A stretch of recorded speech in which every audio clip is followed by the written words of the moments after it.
A girl woke up one morning to find that everyone in the world had suddenly disappeared. Looking at the unfinished food on the table, she hopped on her bicycle and rode out. Everything on the street seemed normal, but there was not a single person in sight. The once bustling city center was now completely empty. Cars on the road were flashing their hazard lights, motionless. Only a golden retriever was barking incessantly, as if playing with something. The girl threw down her bicycle and came to the bridge. The endless highway had only a few scattered vehicles. Everything was the same as usual, but the stillness was a bit eerie. The girl seemed to have thought of something and hurried to the hospital. It turned out that her brother was seriously ill and had been admitted to the ICU. She went to the ward, but couldn't see her brother at all. Only the ventilator was making a beeping sound. The girl was a little scared. What on earth had happened to this world? She hurriedly ran out. The dense high-rise buildings now seemed a bit empty. The girl ran desperately, shouting to find traces of human beings, but there was no response at all. It seemed that she was the only person in the entire world. She searched for a long time and got a little tired. She went to the supermarket, casually picked up a bottle of drink and took a big gulp. Sitting on the ground,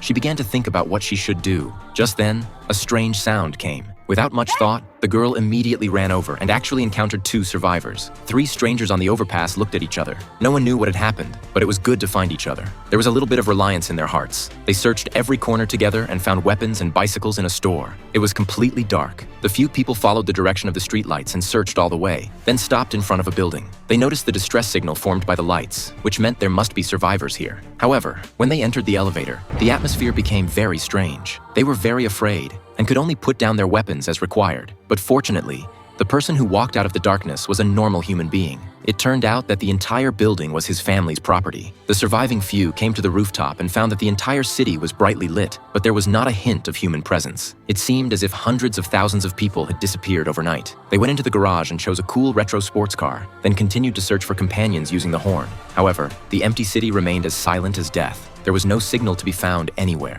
It wasn't until they drove the car into the tunnel that they found a survivor lying in a pile of car wreckage, barely alive. But on closer inspection, they found that he had been injured by an arrow. They quickly lifted the survivor into the ambulance. However, as soon as they started the engine, they were suddenly attacked.